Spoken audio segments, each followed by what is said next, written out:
Sabe, quando a gente pensa no livro de Provérbios, o que vem à mente? Geralmente uma coleção de ditados, né? Aqueles conselhos de sabedoria popular.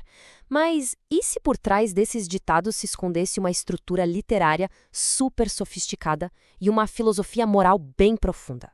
Nessa nossa análise, a gente vai desconstruir um pouco essa ideia e descobrir o que realmente está em jogo ali. Para entender provérbios de verdade, a gente precisa começar por aqui. Essa frase não é só um versículo bonito, não. Ela é a chave mestra, sabe? É o tema central que amarra o livro inteiro.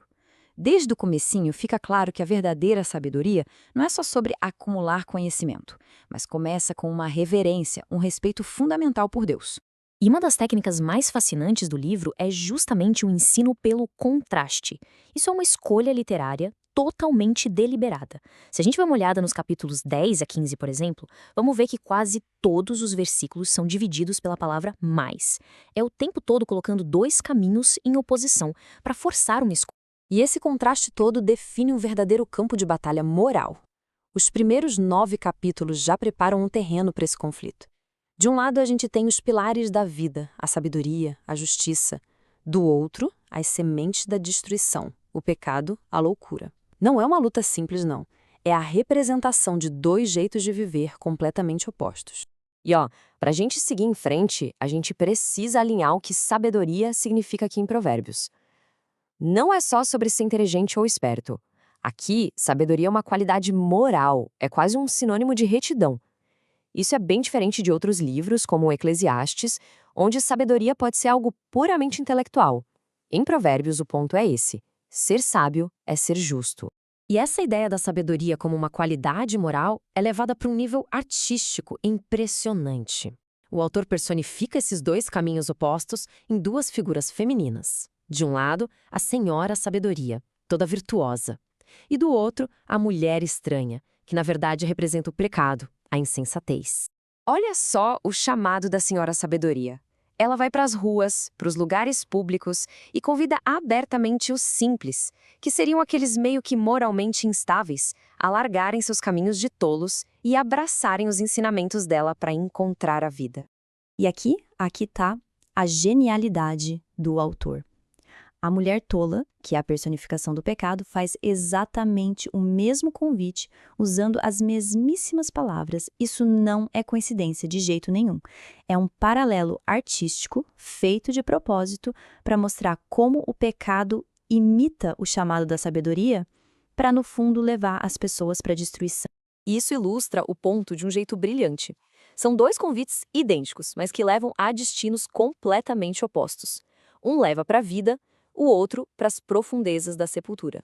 Esse recurso literário torna aquela escolha abstrata entre o bem e o mal uma coisa incrivelmente real, tangível.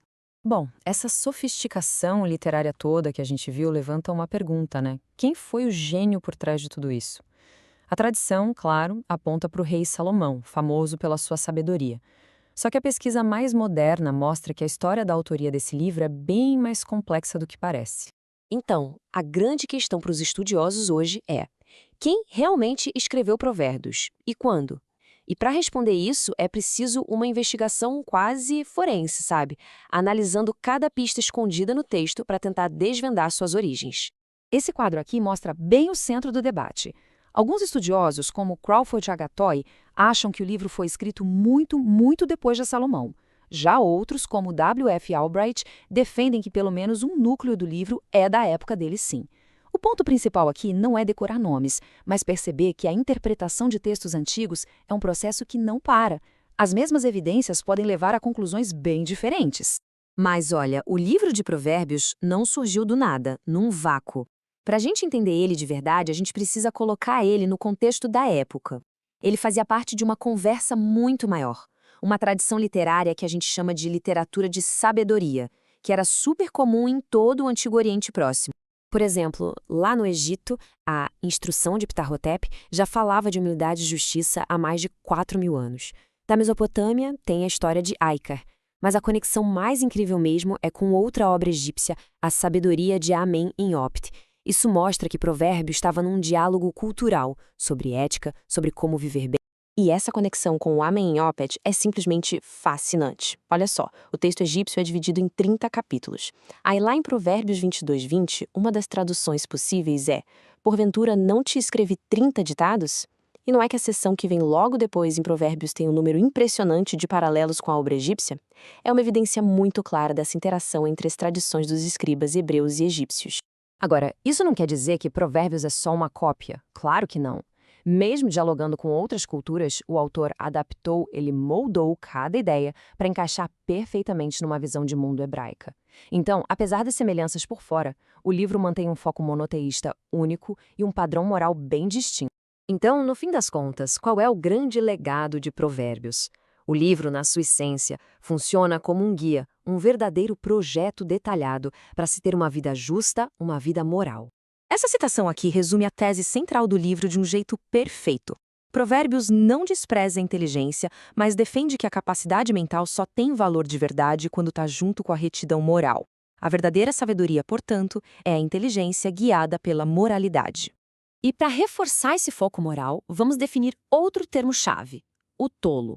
Em Provérbios, o tolo não é alguém com pouca inteligência. Não, o tolo é o pecador. É aquele que zomba do que é bom e que rejeita a instrução moral. A luta central do livro é justamente essa, entre o sábio que é justo e o tolo que é pecador. E esse projeto para uma vida moral não é só individual. Ele se estende para toda a sociedade. O livro fala sobre honestidade nos negócios, sobre o poder que as palavras têm de curar ou de ferir, sobre justiça com os pobres, a importância da família e, como a base de tudo isso, ele coloca o Senhor como a fonte de toda a moralidade. E tudo isso nos deixa com uma reflexão final, né? Na nossa era, a era da informação, onde o conhecimento está literalmente a um clique de distância, como é que a gente faz para distinguir entre ser só inteligente e ser verdadeiramente sábio? Parece que a questão central de Provérbios nunca foi tão relevante.